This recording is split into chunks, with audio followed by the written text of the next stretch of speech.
Today, we're going to be sending 2 teams to the main stage, but unfortunately, 2 teams will be heading home as well. We're halfway through Phase 2 here at the Manchester Major of Blast R6. Welcome, everyone. I hope you guys enjoyed the action yesterday because we have a lot more to come today. I'm Jeannie, joined on the desk this time around by Jesse, finally here, as well as Lax. It's like an NA bias desk. My duo's back. I made it, finally. And, you know, I'm good to be here, right? Oh, sheesh. I had no idea what was going on. We just ain't duoing. Your duo, right? Okay, it's okay. We'll get in there. We'll get in the rhythm. Right. I think he was a little jealous that me and you shared the desk all day. I don't know. I don't think. All right. Either way, let's have a look at the schedule for today then, regardless, because today we have 2 BO1s and 2 BO3s happening across both the A and the B stream. Both of these, every single one of these games, realistically, the BO3s particularly, are the most important one because these determine who from the O2s go home and who from the 2Os go to the main stage. Yeah, it's crazy we're already eliminating people. I mean, it's my first day here, and I'm going to be sending some people home. Oh, I hope not. You know, some people like you for sending them to the main stage, or maybe not so much sending them home. That's unlucky. All right. Any game particularly that you're looking forward to that you think, yo, that cannot be real? I mean, I'm excited to see what Furia can do. I know they're playing for promotion. We have a lot of unexpected teams, I think, in that 2-0 category right now. Yes, Bliss are up there. A lot of teams I think people didn't really expect. So to be able to see Furia coming through, if they pop off, you know, I mean, they're going to be another threat, as they always are. Yeah, nothing changed there. It's been a year of Furia domination under the ban of W7M. Now it's a new one, but that's something that we're going to be looking forward to. But in terms of yesterday and the action that took place, if for some random reason you decided to miss all the 8 BO1s that we had across both streams, well, let's have a little bit of a recap in terms of what happened and what we can be expecting for today.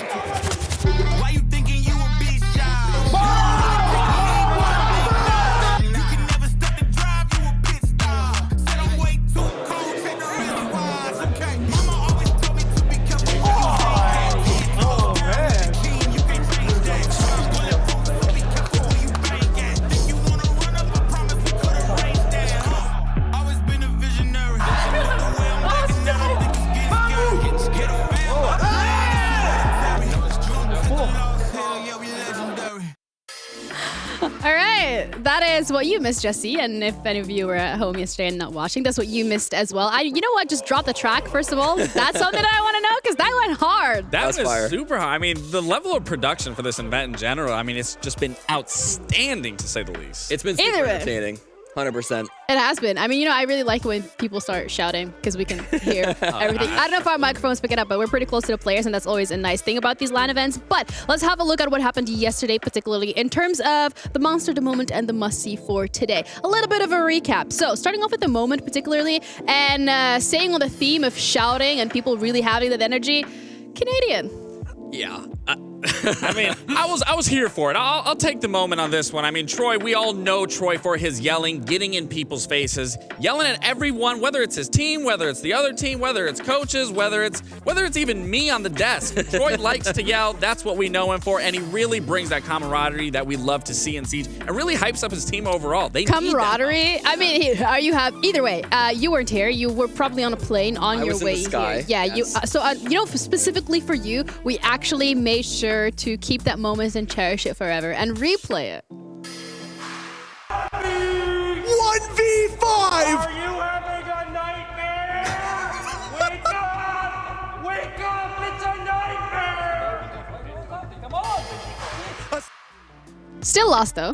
Yeah. So he had the nightmare, but you know what? It was fun. Biggest dream, unfortunately. I think that was the moment. They lost. Like that was the moment. All that yelling just led to a loss. Yeah, I mean, sometimes, you know what? You got to give it to him. He had the cojones to do it. You know, he's done it. Actually, I think he went 1-9 or 1. Yeah, he had a really bad game. He also didn't do well either, but at least, you know, he still keeps that energy. He backs it up. Exactly. And you know what? A team member who benefited from that energy particularly was NGR. I mean, this is a player that has had a phenomenal run on the NAL with DZ since day one, and it looks like when we're talking about LAN jitters, that's not in his dictionary. It's not in his vocab. No, NJR, undoubtedly one of the greatest players to ever come out of North America. We call him the Monster. We also call him the Mayor. He really does show up in a lot of these big The Mayor moments. of NAL?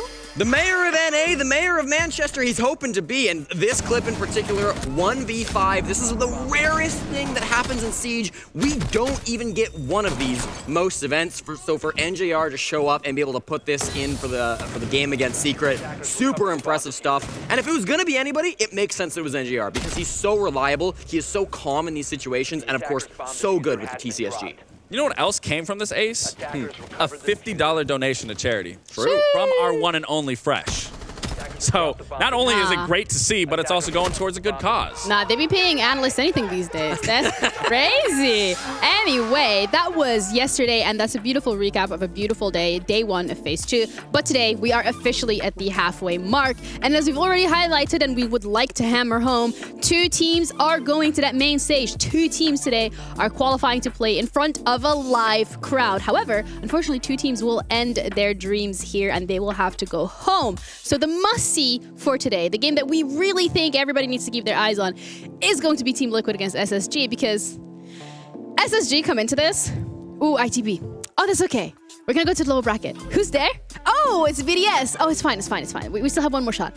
It's Liquid. Yeah, there's a lot of clips from my co-stream watching Phase 1 of me saying, guys, SSG makes top 8. I'm telling you now, Space Station Gaming, they're gonna be in the top 8. There's no worries.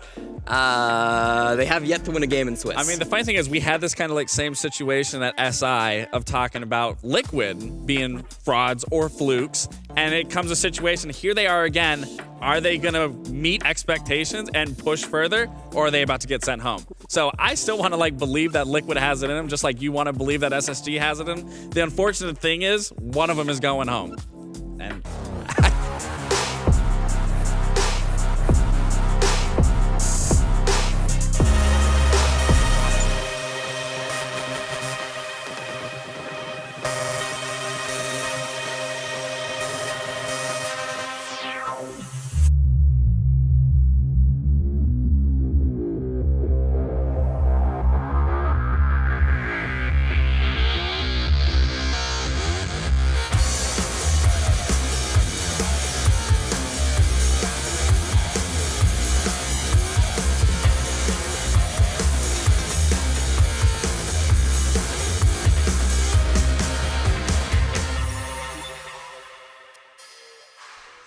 Good morning, Manchester! Welcome into another day of the Major. Technically day 4. This is a day 2 for a lot of people in Phase 2.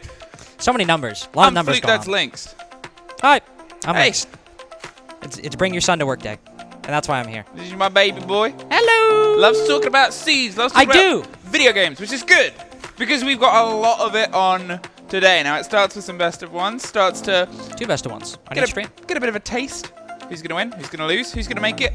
And then we get to the games that have all the heat, all the danger in the world. Yes, because obviously this is the last day we're going to have best of ones at the Major. We got a couple 1-1 matches, 2 on each stream to start, so 4 total if you're not great at math. But then after that, and here on out, it's only best of 3s, elimination, promotion, everything after. And we got, of course, the 2-0 and 0-2 matches to end the days on each stream. So a bit of a tease, as you said, to start. You know, Yeah. really no harm, no foul. You win some, you lose some. You still got a chance in the tournament. But once we get done with the best of ones, some teams are making playoffs, some teams are getting eliminated, and that's when this Major gets really exciting.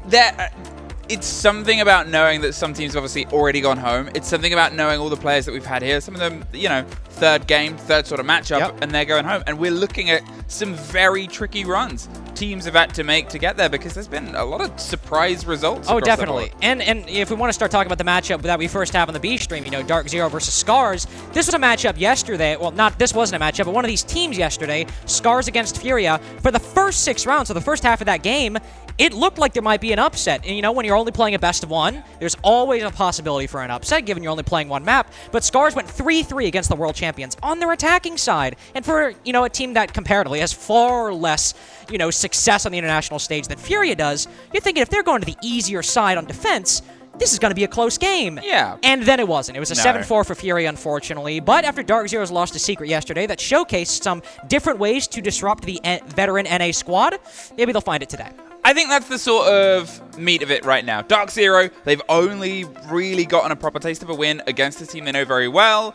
We saw a lot of screaming against Secret, a team that I think they're performing above a lot of our expectations. They've been fantastic yesterday. And that's the sort of level of it. But it's a day of Siege. Sometimes you have good days. Sometimes you have bad days. This is a roster that's had a lot of different days. I don't think we really got Pamba yesterday. I think there was some struggles from Canadian side as well. These players that you know what they can do weren't able to do it. And Gabe has touched on this quite a bit, and so I'll kind of echo some of the stuff he said, is that, NGR is fantastic. Nafe Bolo have been great for this squad, but we're not seeing the Pambazoo that we saw about a year ago. Copenhagen, but especially NAL Stage 1 last year, that was back when we, had Pamba party time, Mr. Zhao, kind of the last remnants of, he really popped off during the Finca LMG meta a couple years ago. NA did as a whole. Exactly, and had a really great Stage 1 last year, but Stage 2, and then now this stage this year, he just hasn't been the same. And for one of DarkZero's most aggressive players, their key entries, it makes sense why they might not be having the same success. If he's not playing badly,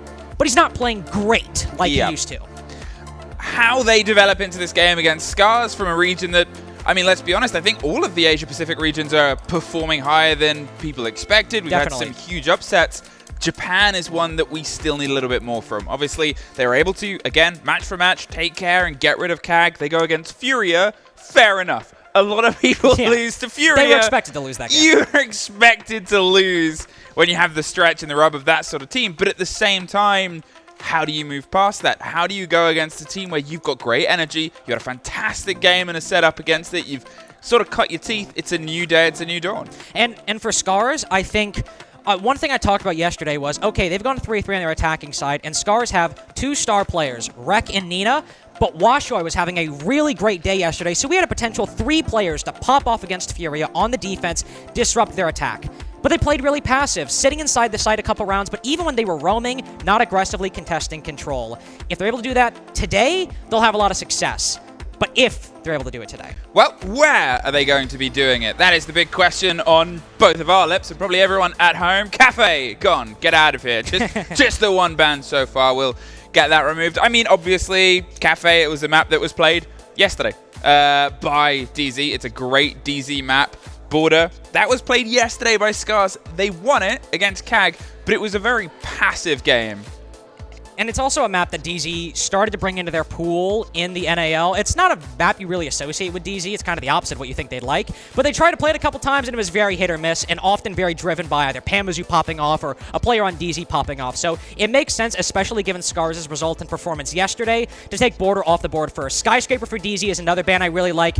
Another map they tried to bring into their pool a couple times at Atlanta in the regular season, and it's not really worked out. So I like both these first 2 bans from DZ. Unfortunately, we see the SCARZ ban on Clubhouse. I think there's like a decent map in there, but do you really want to play DZ on it on a more structured team? I don't think so. Do they really want to go back to Bank, the map that obviously was lost yesterday here? That's the question that's on the lips of DarkZero. They have the option and they don't want to. Instead, this makes sense. A very good map for both of them, Carter. Yes, exactly. DarkZero, love Night Haven. It's a map they play consistently and constantly leave up in ban phases as an option to go to. And SCARZ also do particularly like this map. They didn't play it inside of the Japan regular season this stage, but they played it at Atlanta. They played it at SI. We know they can play it. And as you said, we also know they like it. So it'll be the first time we see it from SCARZ this, well, I guess not calendar year, but this new competitive year.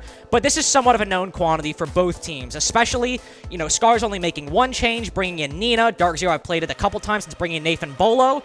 There's still some prep work that both these teams can do.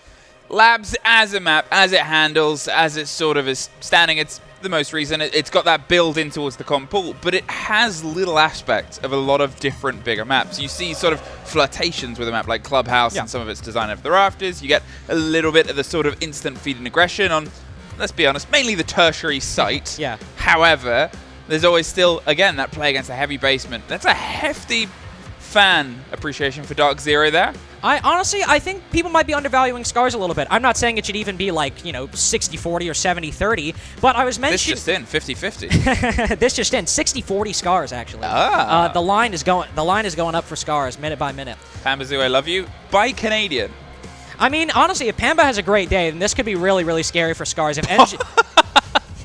If Nathan Bolo, kind of just be Nathan Bolo, NGR stays NGR, but if Pambazu shows up, this could be really scary for SCARZ. But I think the game plan, if SCARZ are actually able to get aggressive on the roam and do the one thing that Secret did well yesterday on the defense, which is roam and disrupt DarkZero, either setting up an execute, setting up a post plant, or setting up an early round, SCARZ going to be really strong there. I wanted them to do it yesterday. They didn't do it then. This would be a great time to bounce back.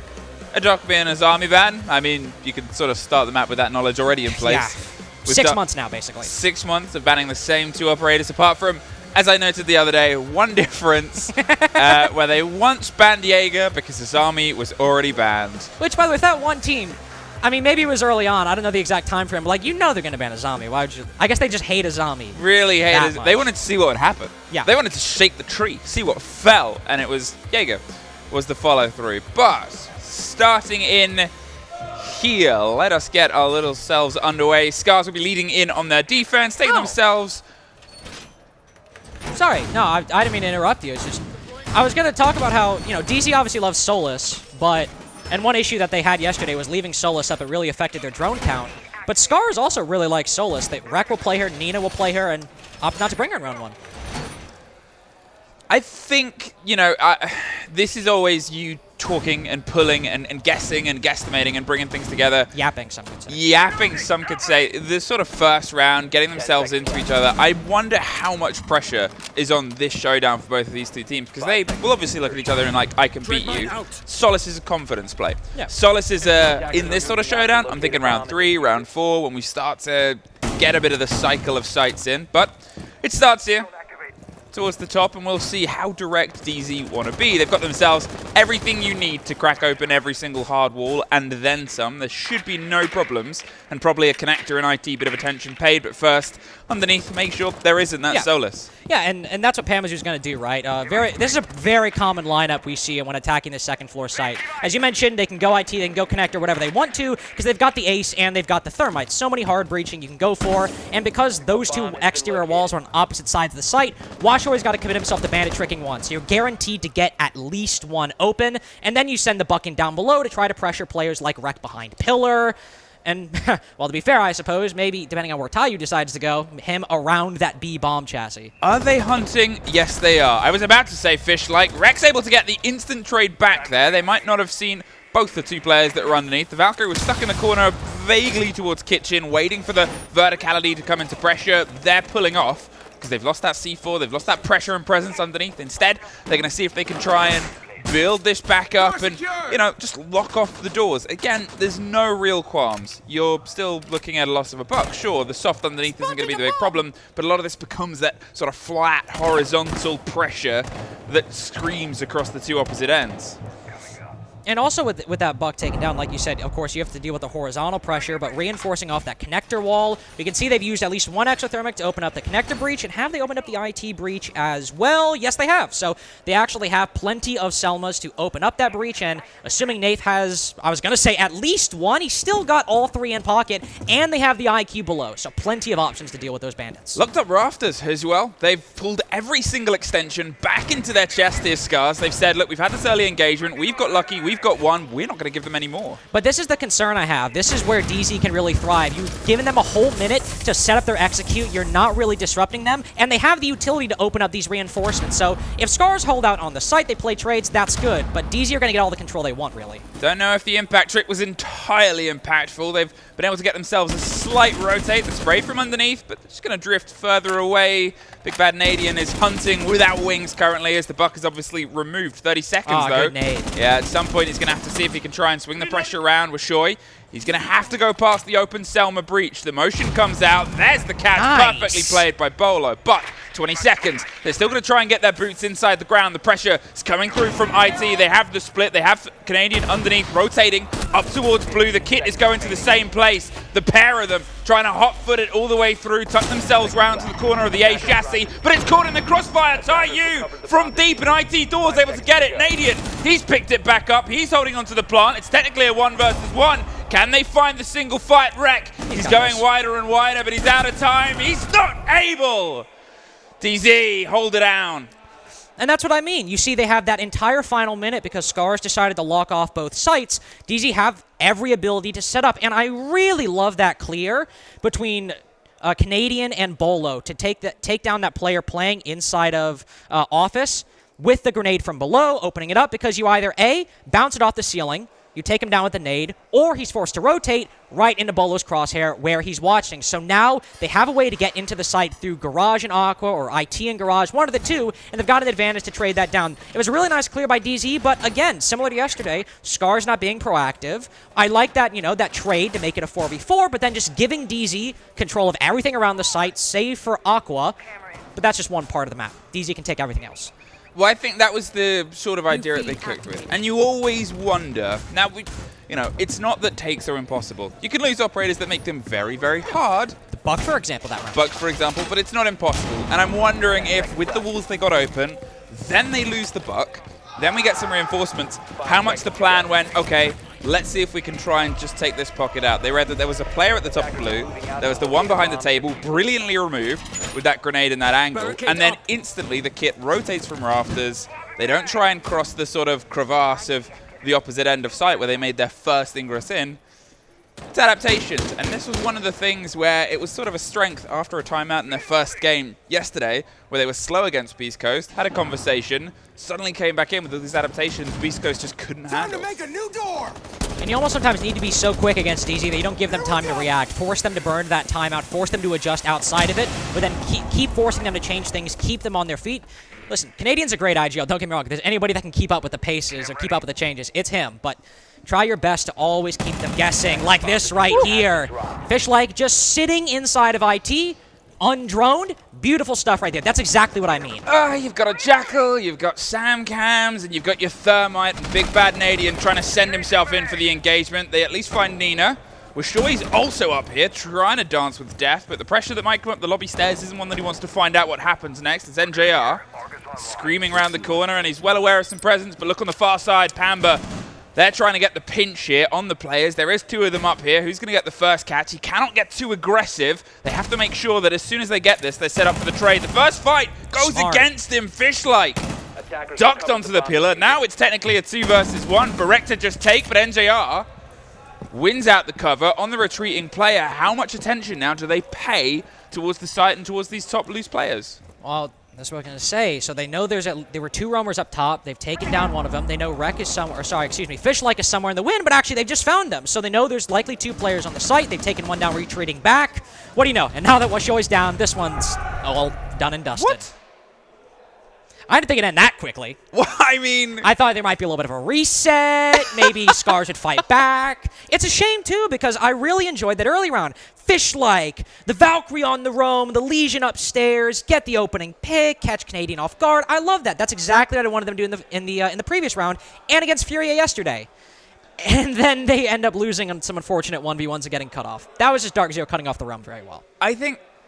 I mean, obviously we sort of cut to it and then it was over. Yeah. We had the single player trying to enter onto the hatch in the middle of warehouse, which was Fishlike, who was on the roam. So I'm wondering if he just hopped rafters, hopped down, and then there was just a DC player there. My guess.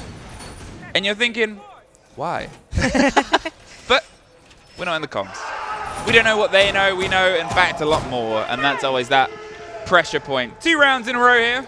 DZ, but they're keeping the rotate hot. We are going to what is, let's be fair, a tertiary. Yeah. This isn't one of your top 2.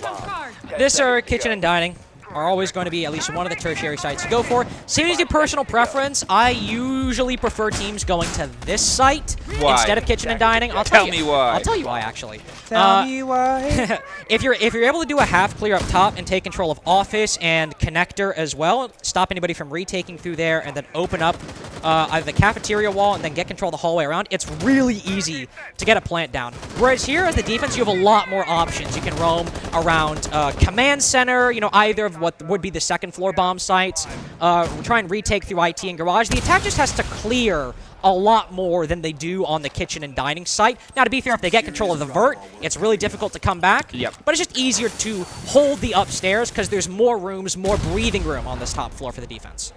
Again, great early bits of opening. It is a map that has these hard walls that you have to sort of get. You think about what routes that cuts through there on IT. It isolates parts of the map, and that is what this game and this sort of space is all about. Pamba's got themselves underneath. Good. The Buck can get a lot of work done here. It's a dangerous sandwich that they're trying to have a bite into the middle of the site itself. But the concern, as was shown in the previous round, is these loose players from the side of SCARZ. How safe are you and how safe can you be for as long as you want to start doing this? They're going for a pinch. They've got the pings 2 stories up. Maybe they're going to try and find the catch on a close player. However, something has to force the motion. It does, and the big concern for DZ, if they aren't able to clear this top floor, there are going to be a lot of vertical angles looking down at the default plant positions in either of the bomb sites. So if they hop in, maybe if they send somebody right as they go in for the plant to take a fight with the player upstairs, that can certainly work. But we've now got 2 people on this bottom floor problem. I like the IQ down below, to be fair. I mean, we saw Bleed yesterday, and actually, when Nighthaven first got introduced, I think it was a DZ game as well. We would see IQs go below, try and deny the counter diffuse from the defense by having this IQ scanner down below. But DZ haven't cleared out the roam. They haven't acquired a lot of map control, but Pan Bum Bolo might be trying to make a play up Cargo. I mean, here it is, 3-2-1, and they're trying to execute. There was the first engagement. They weren't gifted, but all control of Cargo stairs. Now, the attention is on the verticality. How much are they paying it down? Well, there's the cross round!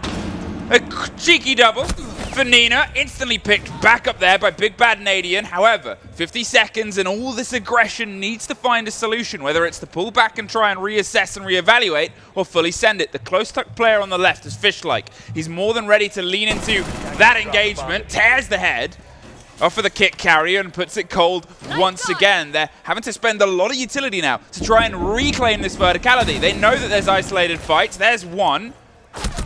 There's only one, though, dropped on the trade. 20 seconds. NJR can do pretty impressive things at points, but he's got to do them quite quickly. The player behind the mirror window with the hot pings doesn't really matter if he's not offering you the fight. No. Well, he just sat there waiting. We'll give him credit for that. Yeah, he's held his ground. He said, you know what, NJR, you got the 1v5 yesterday. I'll let you pad the stats a little You bit. can have this one. But not the round. Ultimately not the round. And you really got to give credit to Nina there, but also, I mean, the roamers as a whole, but specifically Nina. DarkZero didn't really decide to clear the top floor. It seemed we saw NJR holding top Aqua, and I'm not sure if Nina was one of the roamers and rotated down Aqua and maybe just escaped around NJR's vision, or if he rotated around from the middle floor. But either way, it was good awareness, especially once there was a bit of a delay, right? They destroyed the default camera, then they meleeed the barbed wire. There was a sound cue that gave SCARZ about 5 to 7 seconds to react, and they reacted perfectly in that time. They wrap around, DarkZero not ready, they're trying to move quickly, they're caught completely off guard by the Fenrir, and the execute is not unwinnable at that point. Maybe if Canadian checks that prone corner, they could find a way into the side after that. But at that point, it's incumbent upon DZ reacting, face-checking to win. SCARZ had the advantage. It was a really nice play and good foresight and good reaction off of intel acquired very quickly before that execute actually went down. Slight differences between the last time they held this site and here. The Castle give themselves a little bit more of a boon of space, a little bit less play on the let's go around, let's get ourselves sort of gunning with the stretch, but then you've got the mirror. Tayu, we had a little bit of a setup on the previous round. She has great usability here, but their previous game plan where they got one and then tucked themselves back in, well, it didn't really work last time, isn't going to work alongside a mirror. They are setting themselves up to try and hold on to more territory. Whether they can or not, I guess, is going to be the cooking in the kitchen here done by DarkZero.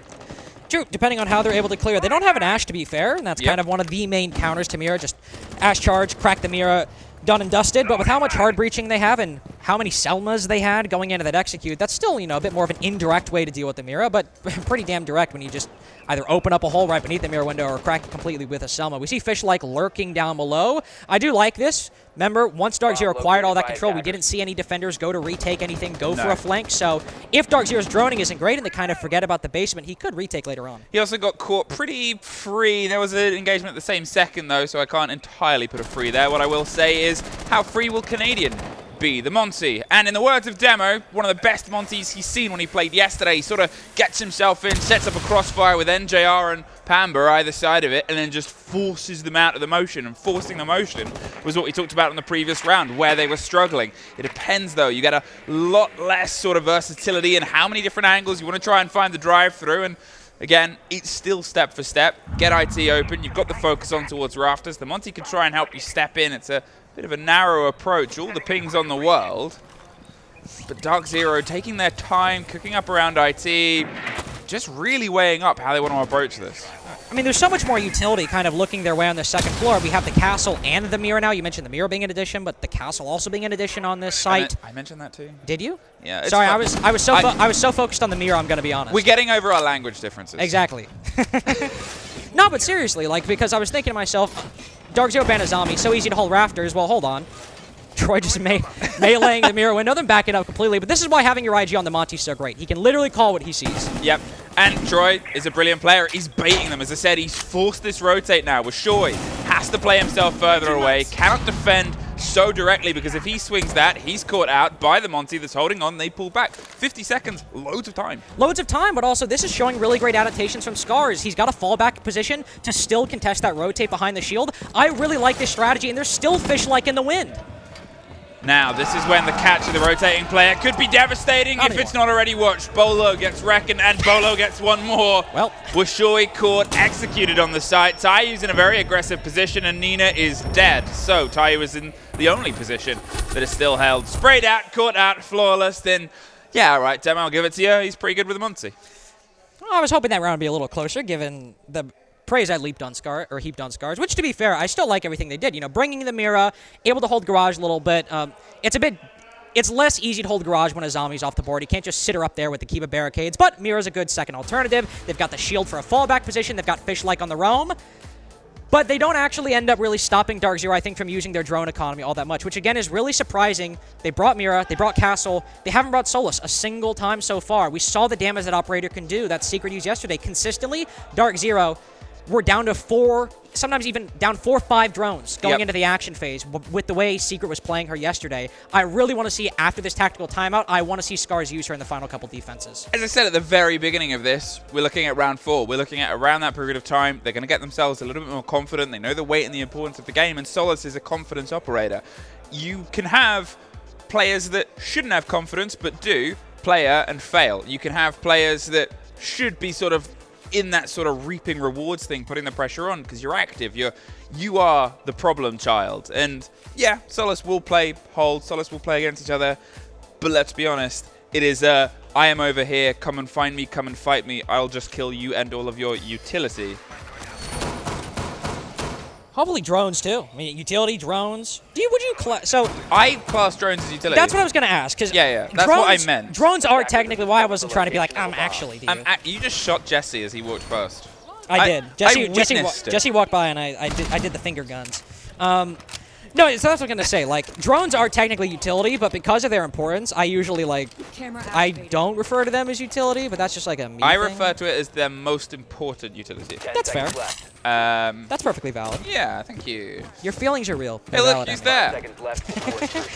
It's a Solus! It's a Solus. Yeah, round 5, I was 1 And off, what do you know? They're down to 6 drones going into the action phase. Washoy getting themselves reinforced. They are on the 4th site. Kitchen and dining. Yeah, which does have a lot of stuff you can play against. How much you're going to hold on to the vertical is probably the most important part rather than the directly underneath because, well, there's not really anything directly underneath. Some awkward space up towards vending, but that's about it. So Washoy on this, he's going to sort of try and draw some attention, hold this most important part, and trust that the other players on the second story, like Nina, are going to fall back towards him. So we don't actually have any hard breaching right now from DarkZero, which means they're not going to do the execute I kind of talked about, which in my mind is the default, but they do have the blitz, which makes me wonder, are we going to see a rush through the kitchen single or maybe down the freezer hatch?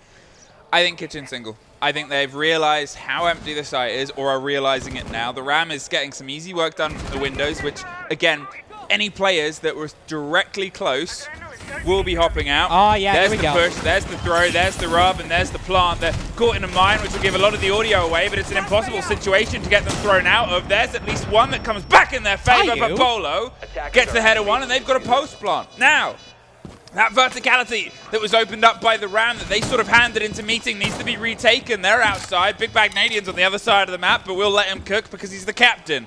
Bolo's ready on the window for the swing. Nina, the second he steps out, is going to be caught and all the attention paid towards them, and so much time has already passed because, well, they're trying to work out what's happening.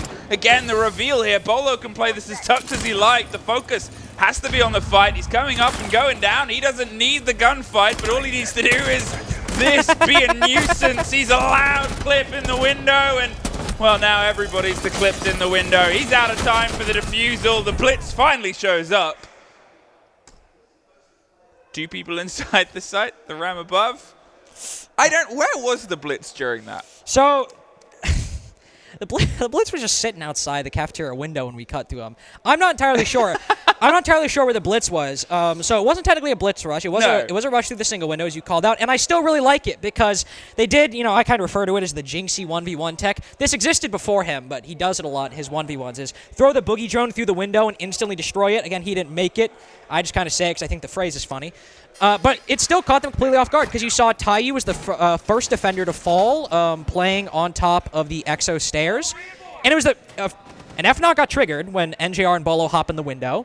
And you might be thinking, why doesn't he react? Well, if a boogie drone suddenly breaks open a barricade that was solid about 0.5 seconds previously, and then all of a sudden they're planting, and you can't rotate into the site, it's like, what are you going to do at that point? Yeah. As you called out, there weren't many defenders actually around that window or in the site to begin with, but it was just a really well-called rush by DZ. No qualms. With me, at least. I'm sure SCARZ has some qualms considering they're down 4-1 going into round 6. Why do you think they went to Kitchen? Because let's be honest, we talk about tertiary sites. The only site they've won so far is the one I highlighted as tertiary before. They had the basement, they had the top floor open. My guess the reason they went to Kitchen would probably be because going into tactical timeout, obviously Mint can talk to DZ as well. They're probably game planning what they want to do for a site they've already seen. Well, all right. Bye, Nath. Good night to Nath. Let's see what I can find. Just probably trying to catch both Mint during that timeout off guard and Canadian off guard because, Canadian very famous for his adaptations, very famous at reading what he's already seen. So throwing a new site at the attack out of a tactical timeout, unless they anticipated it, is a pretty normal call, I feel, for a lot of teams. Still lost, but, Still lost. The breach in the break happens across the side of Garage. They've obviously lost the early fight with Twitch, but there are still many, many ways for them to get this wall open. Taking the verticality is going to be the most important step here, as long as there's still some pressure coming through, and that's the pressure they're trying to rebuff. Look at the intel game on the right-hand side of your screen. The Valkyrie's been a constant, but you've got obviously the reveal of the FNAT mines, the Pulse that's just repeatedly fishing out there, and the Solace that's doing probably exactly the same thing, but 2 stories higher. They are making sure they know exactly where DarkZero is cooking, because think how long they've taken to plan their attacks. They do take a long time to plan their attacks. You just got to be careful with 4 people upstairs that you don't make the same mistake as the previous round, that you leave it too empty and allow DZ to progress on in, because the Pulse, sure, Taiyu can call where the attack is, can call where they might be pushing from, but if you have 4 roamers and they're not actively playing vertical angles, they'll take a bit to react to the Pulse. You can already see that Capital Bolt is prepped, and I don't see a lot of vertical angles in that floor. I think they're just sending it in right now. Well, there's the blind, the smoke, the cover, and a lot of death and destruction, and all of it's coming up SCARZ right now. Big Bad Nadian, he's gone deeper into EXO and got himself 1, but he has to pop off a pretty hefty ace here, and if he gets this, well, maybe he will really be the defining moment of the day for 2 in a row. A minute. All the time in the world, but they have a very good awareness of where he is. He has no more smokes to offer himself some coverage here, and as he goes for this door, there's the verticality that's instantly going to bite towards him. A Solace causing problems, does get caught. 3 versus 1, 20 seconds to get the first, no more. There is 2 rounds for SCARZ on their defense and a timeout. Still probably not par for the course they want. Yeah, I think they're hoping to get that 3-3 after that tactical timeout. I also think that from DarkZero, it was a rush that frankly made perfect sense. If you notice the vertical holes Rek was looking through on that Solace, they were not there going into that execute. He made them both with the impact and was still, by the way, able to get a kill right after he opened them up. So really impressive stuff right there. But DarkZero saw there were no vertical angles, saw the site was relatively clear, and I think made a perfectly logical call, which was to flood into the site very quickly. The only issue was SCARZ had that pulse, calling the info, saying, oh, hey, they're rushing in right now, get into position, and that allowed the Solace to react in time to put down those impact grenades. It was a very flawed setup from SCARZ, even if I liked all the operators brought, but because you had that pulse, bailed you out and got you that 2-4 half, because that would have been a 5-1 had he not been there. Talking about 5-1, I'm going to flip it on its head a little and talk about a 1-5 with Shoy. After his opening game yesterday, was, I think, the 2nd or the 3rd best rated player after the sort of opening set, and had a pretty good showing, I think you said, in his second. Went positive. Even though they lost it against Furia, he cannot really get his teeth into the game. No, unfortunately. I mean, I highlighted the star players, Rek and Nina as well. Rek 6-6 right now. Nina negative. Shoy, as you said. polar opposite performance from his day yesterday. We were really looking at maybe, you know, Hydra going into day, or a Trident, one of those, you know, words with a long I sound, and 3 prongs or 3 heads. Yeah, that's a Trident. Well, I said Hydra as well because it's a 3-headed dragon. But I suppose unless you cut them off. Well, yeah, I suppose. Then it becomes a 6-headed dragon. Yeah, the thing with the Hydra is and then it becomes 12. I'm sorry, I've ruined your point. Fibonacci's Hydra. Either way, point I'm making is they have 3-star players that could pop off, and 2 of them are negative right now, and Rek is just 6-6.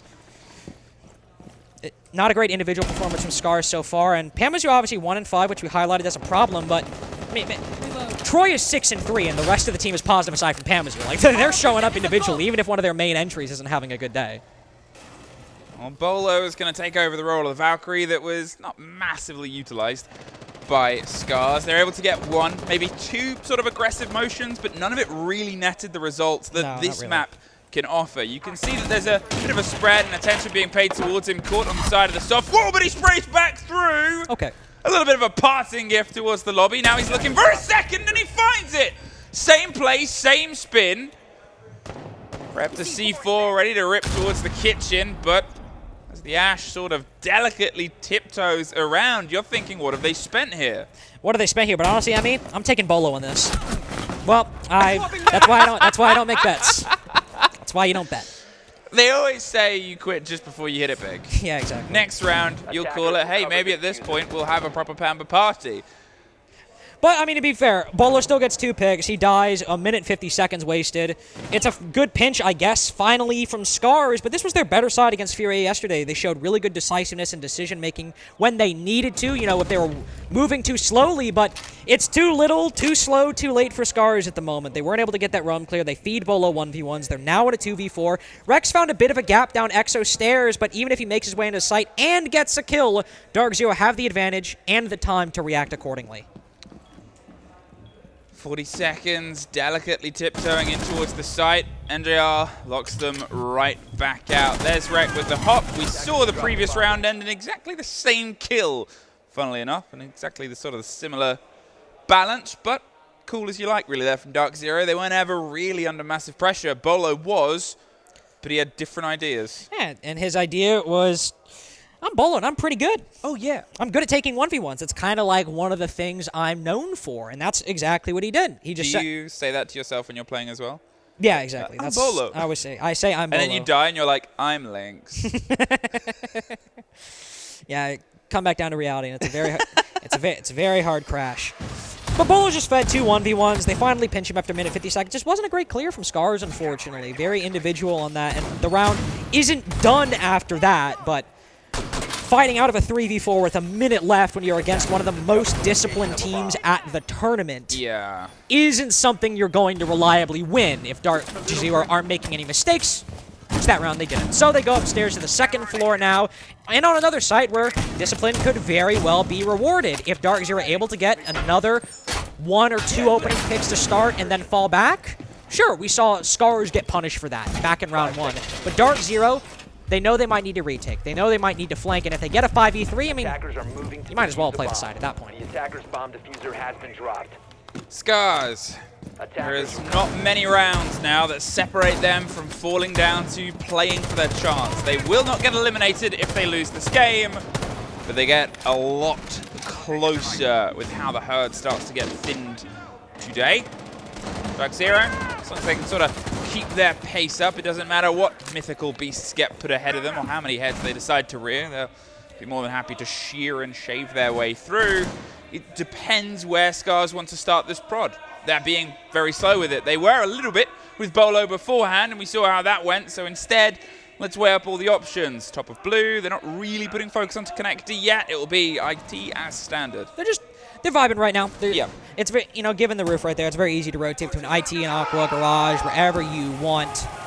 Bringing the Maverick as well. No Thatcher, so actually no other hard breaching except that Maverick just occurred to me. Contrast that with DZ's attacks. They brought the Thermite, the Thatcher, and the Ace. Now you only have the Maverick to open up these exterior walls. If time was a problem last time, it's especially going to be a problem here. I mean, it's a curious lineup. They had 9 flashes to try and send themselves in. They've got the Maverick, which sort of goes against that. The impact prep there, and the swing round Bolo fishes for Washoy and reels him in.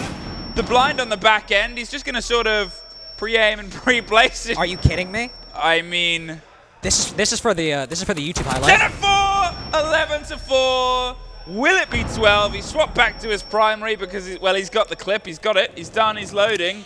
Canadian goes down in the same second.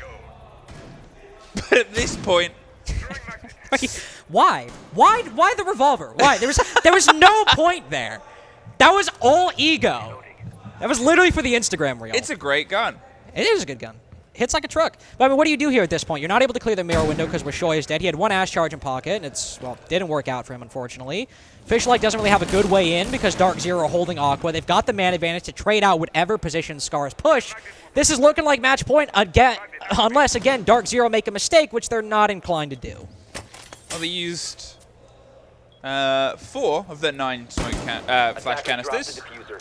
You even got a C4. Like, Really netted a result. I mean, they're fully stepped. They're fully ready. And you say this about a team that's well set up. What do? Rex in the position to be aggro, but he doesn't have any flashes to go ready. Nath, he's ready for this. How many will he get is the question. NJR gets Rex, so he's not at least going to get that one because will DarkZero know? They have the full awareness. The Maverick's gone wide. Bolo gets his third for the round. He's back on the revolver for the sheer thrill of it. And he's about to pop round the side. He's just darting either way around. One more for the Yeehaw. 5 seconds remaining. no! Oh, he got hard yeed. The reverse Yeehaw. Brutal. Now, Bolo's pulling out the revolver. He's like, I just love the game. I love the hustle. I love the grind. Ridiculous. Literally two of his 3 kills that round with the revolver. Like, why? I don't know, but he decided to. And it was very fun to watch. I will give him that. Revolvers are the coolest weapon. They are. Like, there's really just, like, if you're playing a video game, why would you... I remember, like you're playing a Western video game. It's like, why would I use, like, a semi-automatic pistol? Why would I not use a revolver? Exactly. It's a very cool gun. So I get Bolo doing it. Don't get me wrong. This is not hate. It's all about love here. That goes for all secondaries that are slightly revolver-esque. Yeah. If you've got, obviously the French revolver, Keratos, you'll obviously, as we've seen, bring out... Pistols are just cool. Pistols are just cool, man. If you take anything away from this game, it's that pistol weapons in video games, very cool. Very and cool. I say that because you're not taking away anything from SCARZ's gameplay on these attacking sides, unfortunately, which is, again, a real shame because they looked solid on that attacking side against Furia yesterday. And I'm thinking if they could do that there against the world champions, I'm not saying they'll beat DZ, but surely we'll see something convincing. But DarkZero have got the opening pick twice now, thanks to Bolo. 2 multi-frags at the start of these rounds, or at the start of these clears. Wishoy also being the first to die. 1 in 7 now going into round 9. And SCARZ aren't really able to recover from those opening duels. They were 4-2 in opening duels, and on their defensive side, fat lot of good to them, unfortunately, given they went down 2-4. Here they've had even less success. Here they've made even less progress. DarkZero, as they moved to their tertiary side, and now got Canadian on the Solus, having a very good day, by the way. I mean, woke up on the right side of the bed. He did. Where there's loads of... He's got the short hair now. He's hitting the gym. He's refreshed. I don't know if he got the VIP haircut Turdsta and Spirits got, but he's still looking good. At this point, SCARZ. Now, statistically in recent form, so the game's just played this year on this map, and yeah, that's not going to be as intense because some of this is league statistics. They were better on their attacks here. They were about 75, 76%. There is still hope. That's crazy high, wow. I know, but again, you have to think about who they're up against. You have to think about the sort of local rivals and things like that. They do own However, it's stuff that can be pieced together, stuff that can be built on this tertiary sites. Finding yourself on Kitchen. Now, you did lose this. They came in with a rush, and you were not ready for it. And again, you're back to the Maverick, back to slow as anything. You have the pockets of Buck, but you sort of look at the dichotomy of the right-hand side of your screen. You've got the pace of Ying, the control of Lion, and then you're going at the pace of a Maverick. You've got no Ash, you've got no Ram. Instead, Nina's just going to try and hot send it around the corner. Can't get anything more, has to pull back. What are they dipping for? That's what I'm not sure about. I mean, they're clearly trying to get aggressive, but then they immediately fall back. DarkZero are playing a bit more passive on this realm, which I think is honestly good. You're letting SCARZ go on in, but if you're going against a more experienced team, and you then coordinate a retake between Pamazoo and Canadian, I think that could really catch them off guard once they push in. I mean, and then you also have, you got what, now 2 players on the site. NJR is one of your key anchors. This is a good look from DarkZero, and SCARZ now 2 minutes in, clearly looking a bit stumped as to what to do. And that's the strange thing here about how it's felt that SCARZ has played today. it doesn't really seem like they know what they want to do. Whether it's a conversation of their usual game or they're trying to correct themselves against DarkZero's game, you have a team that is trying to piece things together. And also, if you look at how they're piecing it together, they've got 4 Candelas, but the bulk of this isn't...